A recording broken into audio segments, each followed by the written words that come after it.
अशोक चव्हाणांपूर्वी काँग्रेसच्या काळात नांदेडचा विकास झाला नाही, नांदेडच्या राज्यकर्त्यांकडे नियोजन नव्हतं असं वक्तव्य मुख्यमंत्री फडणवीसांनी केलं। तेव्हा तिथे अशोक चव्हाणही उपस्थित होते।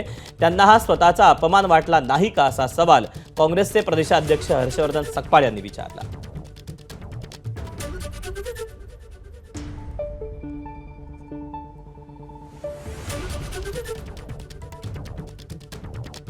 आपण बघा, नांदेड सारख्या शहरालाही अशोकरावांनी ज्यावेळी गुरुतागद्दी होतं त्यावेळी मोठ्या प्रमाणात निधी आणला।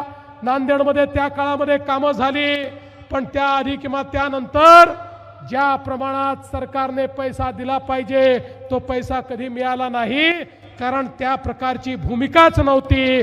पण ती भूमिका 2014 नंतर बदलली। आता आपल्याकडे हजारो कोटी रुपये हे या वेगवेगळ्या शहरांच्या विकासाकरता येत आहेत। 70 वर्ष एक संकल्पना होती, ती संकल्पना काही चुकीची नव्हती, पण संकल्पना अशी होती, भारत गावात राहतो, गावाचा विकास म्हणजेच देशाचा विकास। पण 70 वर्ष आमच्या राज्यकर्त्यांना शहरांचा विसर पडला, शहरात लोक राहतात याचाही विसर पडला।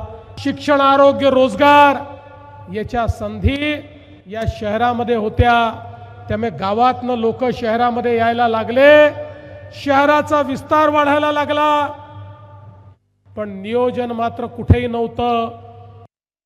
आजचा हा प्रसंग कुठलीही राजकीय टिप्पणी करण्याच्या अनुषंगाने अयोग्य आहे। इथपर जर त्यांच्या प्रत्यक्षात जर मुख्यमंत्री काही बोलत असतील तर हा एका अर्थानं त्यांचा अपमान आहे, त्यांच्या वडिलांचा अपमान आहे, आणि तो अपमान हा कसा सहन करतात हे देखील एक दुःख आहे। दरम्यान सकपाळ यांची आपण प्रतिक्रिया पाहिली, मात्र सकपाळांनी सोशल मीडियावर देखील एक पोस्ट केलेली होती। ती पोस्ट आपण पाहूया, या माध्यमातून ते काय म्हणतायत। अशोक चव्हाणांच्या मनात जरा तरी लाज राहिलीये का, कितीही फडणवीस चरणी गहाण ठेवली। देवेंद्र फडणवीस यांनी 70 वर्षात काँग्रेसच्या काळात नांदेडचा विकास झाला नाही, नांदेडच्या राज्यकर्त्यांकडे नियोजन नव्हतं असं वक्तव्य केलं। यावेळी तिथेच बसलेल्या अशोकरावांना हा स्वतःचा अपमान वाटला नाही का? आपल्या वडिलांबद्दल कोणी बोललं तर कोणताही मुलगा हे कसं ऐकून घेईल? अशोकरावांना हा स्वर्गवासी शंकरराव चव्हाण साहेबांचा अपमान वाटला नाही का, असा प्रश्न हर्षवर्धन सकपाळ यांनी उपस्थित केलाय की आपण एवढी लाचारी पत्करली की वडिलांचा अपमानही तुम्हाला क्षुल्लक वाटतोय।